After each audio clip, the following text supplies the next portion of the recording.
all aboard.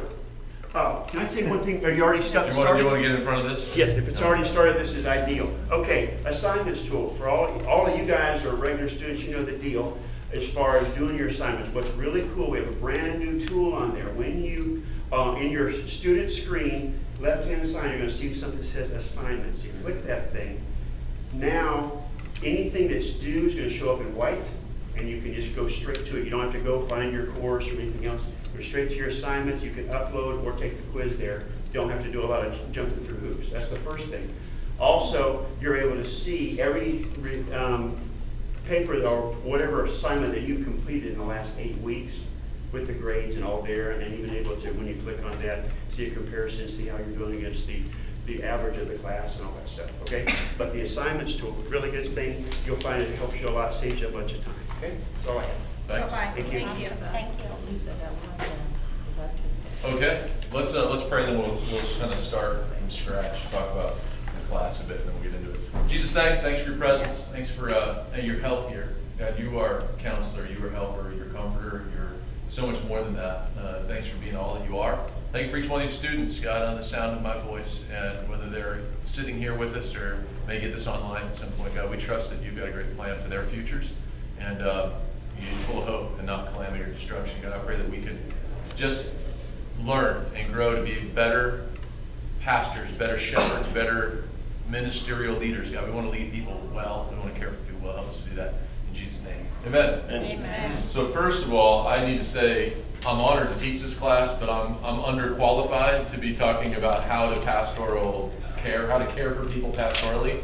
I have been pastoring for a little while, but I don't feel adequately prepared to teach how to do this more than this is what I've done, and by the grace of God, it's been valuable in many people's lives, but I by no means in saying, hey, I've got it all figured out. So understand that this is not me going, hey, this is how you do it, because I know. I'm learning, I'm growing, and I'm encountering new things a ton. And so in a church our size, East Coast Christian Center, the size of our church, there's always something that will make you go, wow, okay. Because the devil is real and wants to come to steal, kill, and destroy. And so people are walking through issues, and we get to walk through them together, but I don't have it all figured out, so we'll start there. Let's look at your syllabus. You have the syllabus there. Kind of the purpose of what we're doing here. We're calling this Pastoral Care CC 101, and the purpose, number one, is to provide a framework for pastoral care within the local church. To love God, love the church, and love people. One of the things that we've had a heart to do is have our university give you practical abilities to care for people, to pastor people, and lead people. Not just be a theological teaching center where you just learn theology, where you just learn Bible, but let's talk about some how to and what to do when you encounter some things. And so this ministerial leadership track that we've developed this year, this is the fruit of that, is to go, we want to equip people for ministry, not just to be good Bible students. Okay, so Bible student is great, but if you have head knowledge but you can't do anything with it, we're probably not as good in the world as we need to be. And so it's great that we get to know God better and we grow in our knowledge and who He is and who we are, but now we need to go do something with it. And so this course is part of that process of going, I want to help you care for people as a believer, as a pastor, as a leader, as a small group leader, as a, you name it, as a believer. You're going to be out in the world and you're going to run into people. And hopefully you can have their ear long enough to help them through a process of change in their life for the gospel's sake. We want to see the glory of God come to pass in people's lives around us. So this has helped to do that, but we're also doing it through the lens of how we would do it at East Coast Christian Center. We wanted to put our DNA, kind of our stamp a little bit on how to care for people or how we care for people. Not that we do it perfect, but if you're going to do ministry and you're going to be connected to a university at a local church, you might as well figure out how we're doing it so you get on board with the DNA and the how to and how we care for people. So we feel like we've done it for 30 plus years, and I've learned from some incredible guys in front of me and beside me, but also to just now go, hey, we're going to be a life-giving church that lasts, and so we're going to keep pouring that out back to some more people to go and to do it so we have greater reach and greater impact across the world and across our community. So I'm going to try to clarify some responsibilities and duties within the ethical boundaries. What that means is there's certain things you do and you do not do. Like, there's certain things that you do in a pastoral role and other things you just flat out don't do. Like, there are boundaries that need to be in place For instance, I don't leverage my influence in people's lives to get free meals or to get free cars or free stuff. I'm not caring for people so that I get something out of them. Does that make sense? Yeah. If we don't manage that ethical boundary really well, let's say as a single young man, you're caring for a student in student ministry, you're not trying to hook up with that girl. That's not how we do this. We're not doing this to care for that guy across the water cooler at the office so that you get a little bit emotionally attached to somebody. There are some boundaries that we need to be careful with, and we're going to try to talk through some of that, kind of some of the dangers that could be involved in caring for people. Because caring for people ties our heart and our emotions a lot of times to somebody as we care for them, we need to be careful with that. And there are just some genuine things that we put in place as ministry leaders, as pastors, to go, that should not happen over there. And the way to stay away from that is to put some boundary, something there that is just right. And so I'm going to try to walk through some of that over the next 12 hours teaching. Provide tools to establish the biblical background for the grace message. Endeavoring to explain why we believe what we do as the foundations for care. So next week, I'm actually going to be out of town and go on a missions trip away with some of our, there's 4 girls who are apprentices right now that a part of their apprenticeship program is to go on a missions trip. So my wife and I are going to be away next week doing that. But next week in this class, Bob Nunn will be here and will teach basically the 6 G's, what we believe and why from our foundations class, like our Connect class, Connect 1.0 at East Coast here. But he's not just going to teach it like a Connect class 1.0. He's going to tell you more about the grace and more about why we give and why we believe the grace message. Like, if we're going to care for people, for instance, if we're going to do it through the lens of the law or through grace, and a lot of ministries out there have used a law, can and cannots, to care for people, and people feel beat up by it. Our model is grace, but I think the biblical model is grace. I don't think who Jesus was law only. He used, the law is valuable, but it only takes you so far. So he's going to talk about grace, he's going to talk about giving, he's going to talk about growing. That if we're going to care for people, we need to encourage them to grow. The reason many times people are suffering is because they haven't grown through what the trial is that they're walking through. He's going to talk to you about being in a group. Why is there value in being in a group? Well, because you get around iron sharpens iron, right? You get around people, you can grow. You can talk about stuff in an environment that's not always counseling, or you're not always going to have time with the pastor that's on the platform to care for you, but a small group leader could. And as a small group leader, you got to be equipped so that you understand. So he's going to take you through the lens of what we believe and why, and the kind of the core of if you're going to be a member of a local church, these things matter. But that's the lens that we use when we're doing everything that we do. I'm a giver because the gospel is generous, right? We teach people about that in our Connect class, but why do we teach ministry leaders to give? Because we're modeling Jesus. When we're generous, we model Jesus. And so if somebody's struggling in a financial area of their life, which we care for people in those situations all the time, we talk to them about, where's your generosity at? Many times, people that are the most broken, the most hardest places are the people who haven't been living a generous life. Bible's true. We point them to the truth. And so those kinds of circumstances, that's going to be next week, and then I'll pick back up on week 3 and 4. We'll talk more about kind of some of the nuts and bolts. There's some significant issues that you're going to walk people through. It might be death kinds of things. It might be, some suicidal kinds of things that are really hard. Those are hard moments to walk people through, but we're equipped and we're able. So tonight we're going to kind of set up the why we even care and should we care. Textbook. You guys should have a textbook. I changed it along the way. So maybe a month ago, I had planned to use a book that is now listed as an additional resource called The Life-Giving Church by Ted Haggard. Ted Haggard was one of the leading evangelicals of my generation. Actually, he's probably 60 years old, so he's 20 years older than me. But he was one of the first guys to this life-giving church concept. He was in a church in the Baton Rouge area. Bethel World Outreach Center, I believe, is the name of the church. Bethany World Outreach Center. Sorry.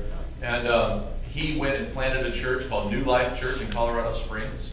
And in that process, he wrote a book about his process of going to plant a church. And many of the things in that book, about maybe the first 115 pages of that book, are very much how we do ministry at East Coast. We've had relationship with the Ted Haggard model from years and years ago. Like way back, Pastor Dan and the leadership team at the time went actually to a small group seminar at Bethany World Outreach Center in Baton Rouge. and learned a lot of things about small groups and about vision and about how we were going to do ministry, and how this is 20 plus years ago, right? Or in the first 10 years of our church. And what we've become today have a lot to do with a movement that we now are part of called the ARC, the Association of Related Churches, and how we're doing ministry is very much connected to this life-giving principle. So the textbook now, though, is not that. It's an additional resource. I would recommend the book. The first at least 115 pages are incredible. After that, there's a lot to do with kind of ministry roles within the church and what an associate pastor should look like, what small groups could look like. And it's just a model. It's kind of ministry through the model of Ted Haggard, who was the leader of the Evangelical Church of America. Like the Protestant movement in the United States 20 years ago, 15 years ago, was being led by this guy named Ted Haggard out of New Life Church in Colorado Springs. He had a fall, though. He fell immorally. There's arguments about same-sex fall. Like, there's a lot of stuff out there about the man, but it does not discredit the vision that he had for a local church. He fell and fell short, but he's been restored. He's actually pastoring a church again, and I don't know, or he was a couple years ago. I haven't heard the latest now, currently, but I know he's out there doing ministry, and Ted Haggard was a part of trying to restore Mike Faylauer, who was the founding pastor of East Coast Christian Center when he fell. And Pastor Dan has a relationship with Mike Faylauer through this connection over here. Anyway, Ted Haggard is very well connected, not deeply enmeshed in East Coast Christian Center, but a lot of the model of what we're doing and how we're doing it comes out of this context. And so I'd recommend that. But the book now is actually a quick reference guide for counseling. This is actually more a caring for people and how to care for people. There's about 40 or 50, if you look in the index, there's about 40 or 50 different areas of just, we'll call them issues. 40 or 50 different things that people deal with, from, I don't know, we could run through a list, from depression to how to counsel somebody through, how to care for somebody through an abortion, how to care for people through all sorts of things. I mean, you're going to read this book, and it is a powerful tool, and I'm calling it a tool. It's a powerful tool for you to have on a bookshelf, for you to use someday in ministry, for you to care for people, for you to go back to and go, man, this person's really struggling with this. And each chapter has here's kind of an anecdotal story, somebody's dealing with this, and then it'll give you some information, some teaching on what that thing is, and some information kind of about that, and then a little bit deeper explanation of kind of what to do with that and what the Bible says about that. And I think it's a valuable resource. I would really encourage you not only read it for this class, but have it on your shelf and have it be a useful tool for you to use. I've had this book for as long as I've been on staff here and some. So I went through what was called Life Christian University here at East Coast years ago, and there was a counseling track, and it was one of the reference books that we had in our counseling track to care for people, and so I highly recommend it. What about grading in the class, the terms of the class? Class participation is 10% of your grade. Mostly that's if you show up and you communicate, you don't fall asleep, and you're not just deadbeat over there. If you have questions, I encourage you to ask questions. The My Chat feature on the online presence, I'd encourage you to use that. If you run into something over the next 4 weeks as we're going through this class of somebody you're caring for, and you're like, man, what do you guys think? Please don't air out people's business in there. It's not meant to be a resource or a tool where you go, hey, this one guy in our church named Billy Bob whatever is dealing with this, and what do we do about that, right? It's not meant to be that. It might be more like, hey, I ran into an old friend, or I noticed that an old friend on Facebook was saying this and this and this. What do you guys think about, what kind of feedback can I give them? How can I love them well in this situation? And maybe we as a class can kind of weigh in a little bit and have some interaction about some things we're running into.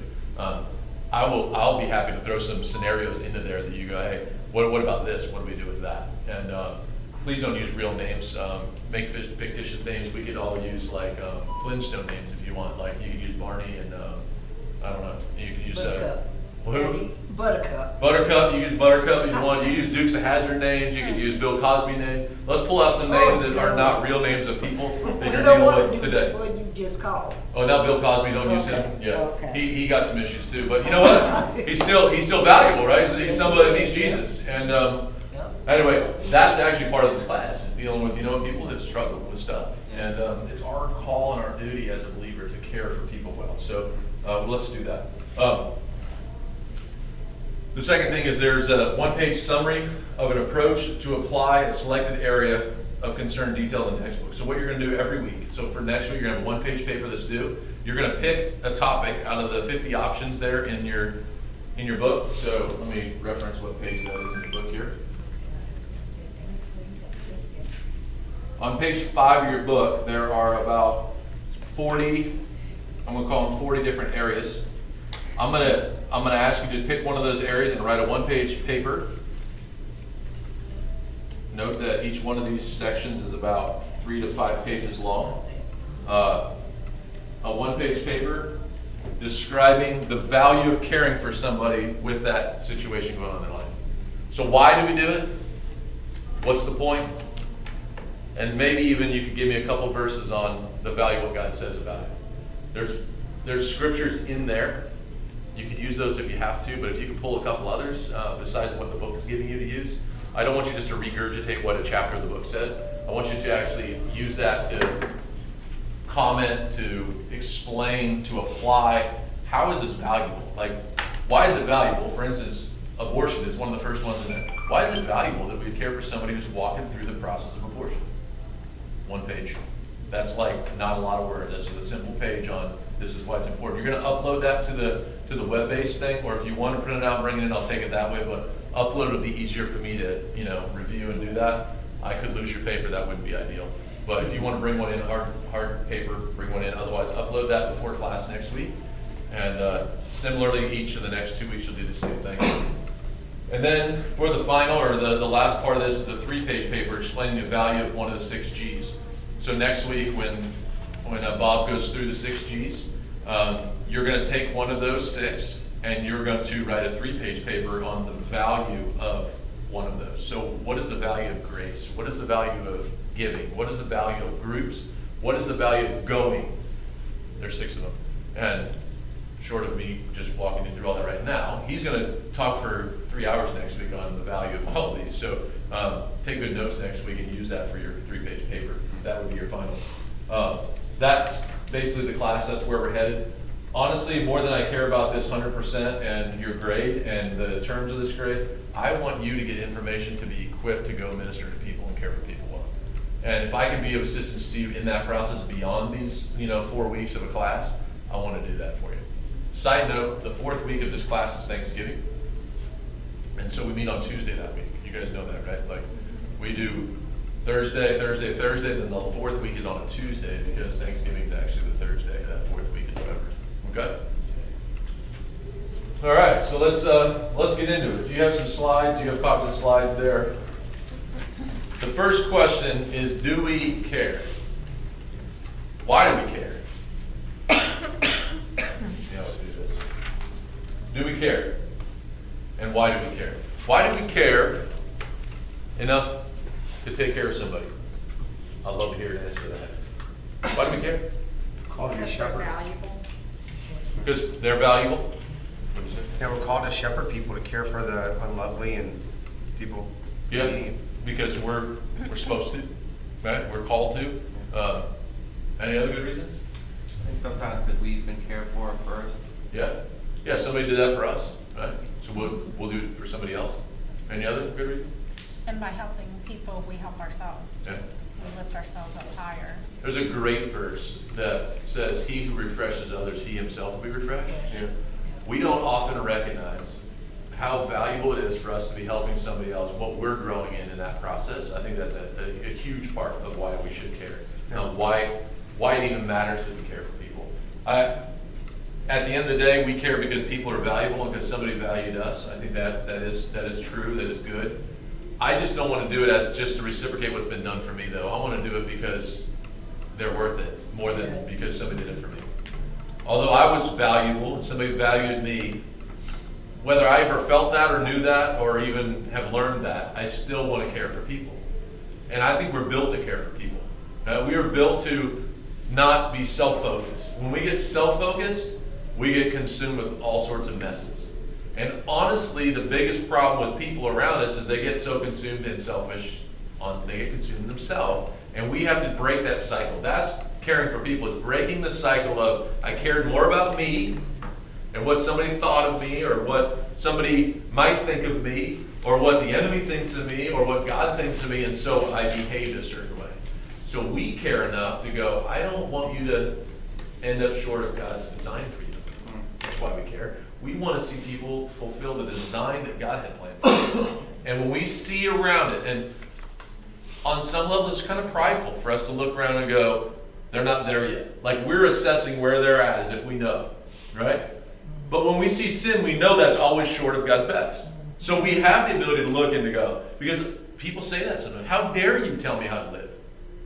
Y'all heard that before, right? Why are you always on me about stuff? You've heard these things, right? If you've been in any sort of discipleship process with anyone for very long, at some point they're going to get tired of you fixing them, right? Yeah. We've all been tired of somebody fixing us. It's good. But the truth of why we do this is because we love them. Yeah. Because they're worth it, and they're worth more than what we see. What we see in the natural is not God's best. And when we try to get them from here to there, all we're doing is trying to nudge them towards the grace of God. Our duty as someone who cares for someone beside us is to give them a little more grace, a little bit more better picture of the goodness of God. Because the Bible says the goodness of God that leads men to repentance. It's not my good works. It's not your good works. It's not even my words or his words. His kindness and his goodness that sometimes shows up in his word. Yes, Alicia, a question? Well, when I first got married, Yeah, Charles and I went to counseling, yeah, and he's the one that decided to do that. yeah, And at that time, I felt like nobody yeah, could tell me about me and him. Yeah. Because we were together. yeah, But I went, Yeah. and it was very, very, very, very good. And this is one of the reasons why I want to be able to do it to someone else, to Yeah. help them through Yeah. their life or their marriage or whatever. Because we have been quite a few times. Yeah. That's in the early part of my marriage. Yeah. Oh, yeah. yeah. So That's why- personally, my wife and I have been married 16 years. You know, Yeah. we've got counseled plenty of times. Oh, yeah. Like, Oh, definitely. but I wouldn't call counseling like because we're about to be done with each other. Yeah. I've gotten help because I needed help, and we call it counseling. We've got mentorship, we've got coaching, we've had full-blown counseling. Don't get me wrong. We've gone in an office with a counselor because we needed help. But there's many other times when we needed help, and so we asked somebody to take a look and go, how do we do this? Because we're not rest settled here, right? But that's one. I think it's easier to help somebody when they want help, Yeah. right? When people want help, it seems like, man, I got plenty to give you.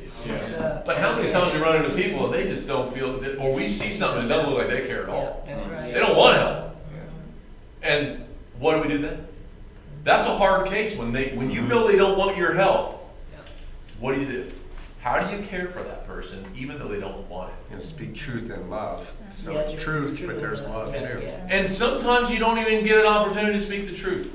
All you get to do is hang around, Yep. be around, be available, be there when they need you and they don't realize they need you.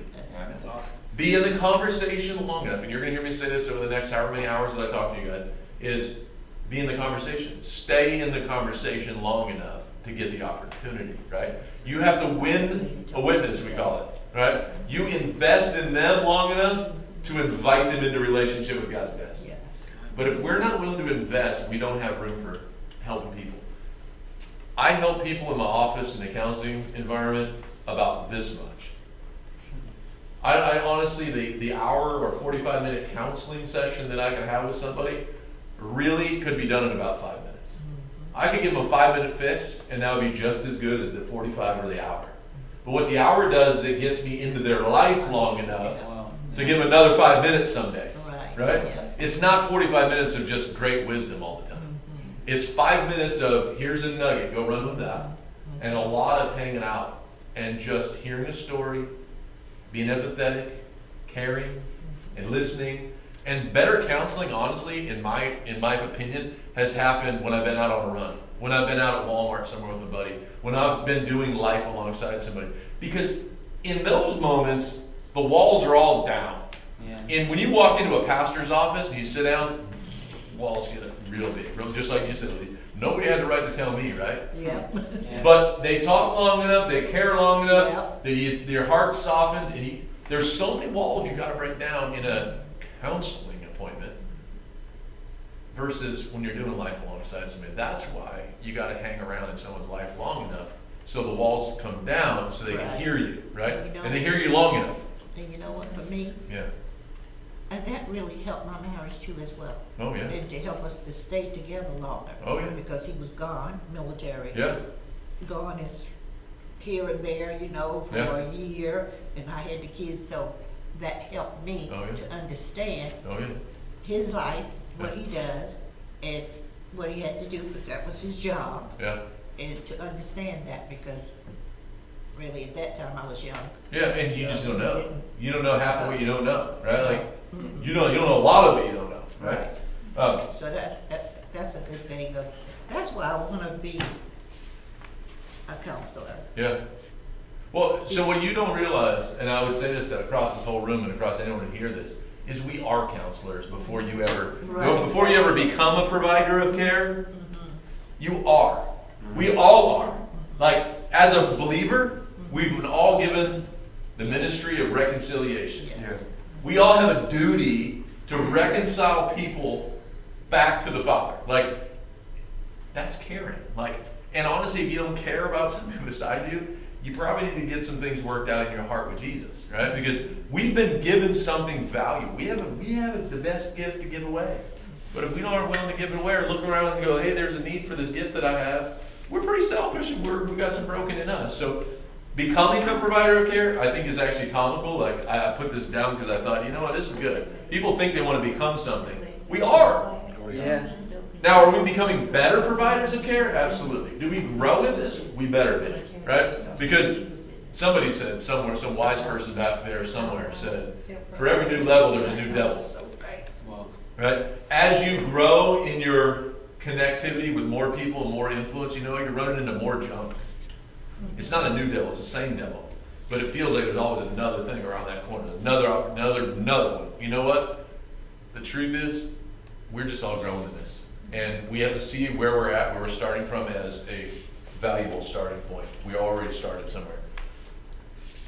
This is a question that if we sat here long enough, we would still never get to the end of this, but what major issues cause hurt and suffering in the world today? There's a zillion of them, right? There's so many hurts and issues in the world today.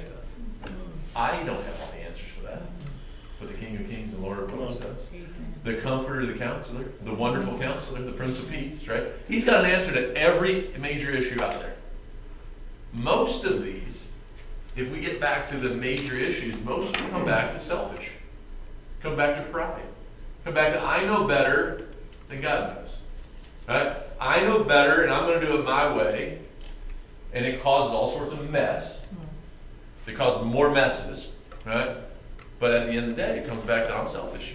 And we've got to deal with that. Which of these issues have you seen in your own community? So, our communities are all different. Like, we live in the same Brevard County, obviously, or there's people who might tune into this, and I heard there was something in California last month. There are people in different communities, but we all live in the same world. In the same world, though, I have a sphere that looks different than your sphere sometimes. Like, I don't run in the same circles that you guys run all the time. Well, our circle obviously intersects because we're here all together right now.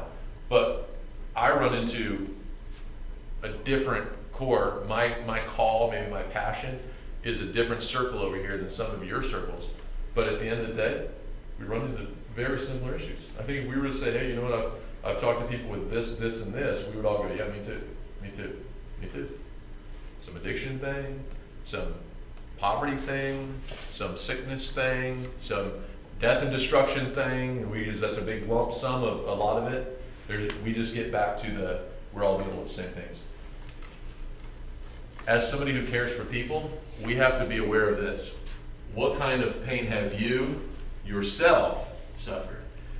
What we have walked through, many times we're not the best. This is contrary to what people would say. People will tell you. We are not the best to walk other people through the things that we've walked through ourselves all the time. We have biases. Right? Do y'all believe that? You have biases? Yeah. Because it worked for me, it should work for you. That's broken. Now, what God will do for one, he'll do for another. No question about it. Like, what God got me out of some addictions, he'll get some other people out of addictions. But how he got me out is not always the answer for the next person, how they're going to get out. And if I'm only walking people with my wisdom of how I did it, I'm now putting a burden on them to live up to a standard that I walked through. Now, biblical principles are biblical principles. We should all be walking people through biblical principles. Does that make sense? Yep. I don't want to go, hey, that one biblical principle, it helped me, but it won't help them. Biblical principles, if God will do it for one, he'll do it for another. No question. But because, for instance, my story of how I walked through a relationship, which, another thing is you walk people through relationships. How I walk through a relationship to get married is not the same way that everyone is going to walk through a relationship and get married. For instance, I didn't kiss my wife until the altar. My first kiss with my wife was when we said I did. If I put that burden on everyone, that is the only way to get pure to the altar. I was a virgin on my wedding day. The only way, if I go talking to people and go, hey, the only way to get there, don't even kiss her. That's not right. Is it one way that works? Would God do it for me? He did it for another. Absolutely. I know other people who have had that same story and have made it, right? But what can happen when you put your wisdom only, or your story only on the line, is you're putting a burden on someone else to live up to that is not always the grace of God. It's the grace of God that will empower people to make it. My words, they can't live by. They got to live by his way. Now, would I point people towards purity? Absolutely. Would I point people toward putting boundaries in their life? Absolutely. But their boundaries might be a little bit different than mine. There might be hours of the day and night that are more of a struggle for them than they were for me. Does that make sense? Yeah. My wisdom cannot always just carry people. And if I'm not careful, I'll go, oh, I beat it like that. You can too. You know what? It's not the only way to beat something sometimes. Most of the time. It's one way. And so be careful with that. Be careful that you don't just use your pain and how you got out of pain to be the only way that somebody can get out of pain. Make sense? Yep. Yeah. Because our bias can get in the way. I could be really bent towards. There's a great book. I believe in a book. I believe in this book like I Kissed Dating Goodbye. You all have heard of it, maybe, if you've been around like dating things like years ago. I believe in it. I believe in another book called Boy Meets Girl, written by the same guy. And if I say to every teenager, for instance, this is the only way to date, I'm wrong. Now, how I got free of nicotine, like I dipped for a few years, like 5 years. I got saved, never had another dip, never had another, didn't fire one more little dip in, never, didn't do it, not again. I don't know if that's the only way. You get saved and you better stop, and it's got to be over, because if it's not, you're a temple of the Holy Spirit. If you put that in there, you're sinning, bro. It is sin. You are a temple of the Holy Spirit, but it may not be the only way. Somebody might be so bound that they got to walk out of something where I just got free in a minute. Does that make sense? Yeah. It might wreck a little bit of your ideology of going, hey, I've always known it this way, so I'm going to do it this way. But we need to hear from God. That's the end of the day. If we're going to care for people, well, we've got to hear from God. And let's make sure we're using biblical truth and not my preference. Because my preference sometimes will take people through the same suffering I went through. Because I did it this way, then I fell. They might fall deeper or fall farther. And so be careful with that. Another thing is, many times your pain can help somebody walk out of a circumstance. I don't want to minimize the value of your pain or your struggle or your walk to freedom. That probably will help some people. God will probably use that to help some people, but if that's the only way, you got to be careful with that. And then lastly, make sure that your bias or your pain or your suffering doesn't get you into an emotional roller coaster ride with somebody because you rode a roller coaster like that once. And you kind of like it. Like, that was kind of like sin's fun for a season. So you want to help people because you kind of want to hear about those stories that are a little close to where you were, because it's a little bit entertaining still. That's not what we're called to do with caring for people, is to see how close to the sin we can get without falling, because you will fall before long. You'll get into a mess that you don't want to be in. So be careful with that. There's seasons and there's time. Let's talk for a minute about who we're caring for. God's most precious treasure is people. We care for people. We care for hurting people. And as a pastor in a local church, there's a lot of hurting people. And so I can't help everyone who's hurting all the time. That's honestly probably one of the hardest things in ministry for me is I want to help more people than I capably can. I don't have enough time to help everyone that I feel like I want to. And so there's got to be lines drawn. I would encourage you to have a passion for something, have a passion for a kind of people or a niche of something, and be really passionate about that and go hard after that. Be careful that you don't have a passion about everything. Does that make sense? Yeah. If your passion for everything is, man, I want to win the loss. Let's say it's, man, I want to get people saved. You know what? Be an evangelist and go win the loss. Go do that. But in winning the loss, don't get caught up in everyone's everything to get saved, right? Man, let's be the one waters, one plants, another God brings the increase, right? You know what? If you're not getting increase and you're not seeing salvation happen right now, but you're an evangelist guy and you're like, man, I got to do this. Don't beat yourself up by that. You just keep staying in your niche, keep staying in your lane, and keep doing it, and watch God do it, right? We can get beat up by that. I'm not seeing it, or man, I'm so burdened with all of this that nothing's happened. You know, let's find the thing and let's go hard after that. I mean, it might be the fatherless. For some people, they go, hey, you know what? I'm really passionate about, kids that don't have a dad. There's a lot of them out there. In the statistics I have, some is 27 million kids. Wow. 39% of kids under age 18 live in a home without a dad. That's broke. That That's sad. hurts. 39% of kids under 18 don't have a dad at home. Wow, that's wild. Half of those children have not seen their dad in the last year. That's so brutal. It's crazy. Can I throw something out real quick? It was on the last page. I know you said it's kind of question and answer or dialogue. Is that one of the best counseling advice I ever got was from my sister. She's an awesome pastoring person, caring for people.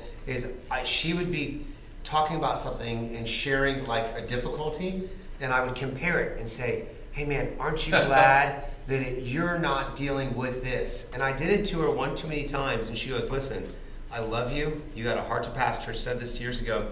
I said, don't do that. Yeah. That doesn't help anybody. Yes, my situation is not as bad as that person. One situation, I was like, remember that person who lived in a trailer with no floors and it burned down, and then they were living in a car? So I was like, could be there. And she goes, that doesn't help me. Doesn't help. It doesn't help me at all. They're like, do me a favor. I'm going to coach you up here a little bit, brother. Just listen. Yeah. People are going to do a lot better if you don't compare either what you went through and say, oh, you can do this. I was unemployed too, and you need to just pull yourself up by your bootstraps, and it's easy, and it's what you said in that last thing, but it's probably one of the best counseling advice I ever got, to where I just went, man, that sucks, and just literally just listening is so valuable versus always trying to fix or compare. It could be worse, Yeah, because what we think is worse might not even compare to the pain that they're feeling in their story. Oh, right? Lord, yes. We think we know, but we don't know. No. I only know what you tell me, right? I only know what I see. Yeah. I can't feel what you feel. Right. Yeah. I can get in your story with you and I can feel empathy for that. Yeah. We'll talk about empathy a little bit. We can feel something like we think you feel, but I don't know. Yeah. I heard a teenager one time tell me, I hate my life. Everyone around them would go, you have the best life. Your mom's a doctor, your dad's a doctor. You got a private school, you got cars, you got stuff, you got everything you'd ever want. Look, how can you hate your life? Yep. They were miserable and unfulfilled. Stuff never added up. And so they went off the rails for a long time. Then they get saved, they go, man, I'm super blessed. Because now the stuff is just enhancing what they have with Jesus. And where the stuff before was trying to fulfill everything and it never added up, right? But from the outside, it looks great. Looks great, So, absolutely. Talking about dadless homes again. Even if a dad is present, 25% of the children spend less than an hour a day with their dad. Yep. 1 in 4 kids don't get an hour with their dad a day. That's hard. And it challenges me to go, I want to be a better dad. Mm-hmm. Not that I'm not home or I'm not around. I want to just be better. I want to be quality. I want to give time. I want to be intentional. But you know what? I can't only be burdened about fatherless homes in the role that I walk in today. But it is a thing that I care about and I'm alert to and I'm looking around, right? Sexual abuse, a huge thing. 1 in 4 children will be sexually abused before they're 18. That's ridiculous. Is that a new statistic? Yeah, that's probably within the last 5 years. It's 5 years, which it might be higher than that. Right. Sometimes I feel like it's higher because Well, I just meet more. Many sexual abuse statistics don't even include the unreported, right? These are reported Right. numbers.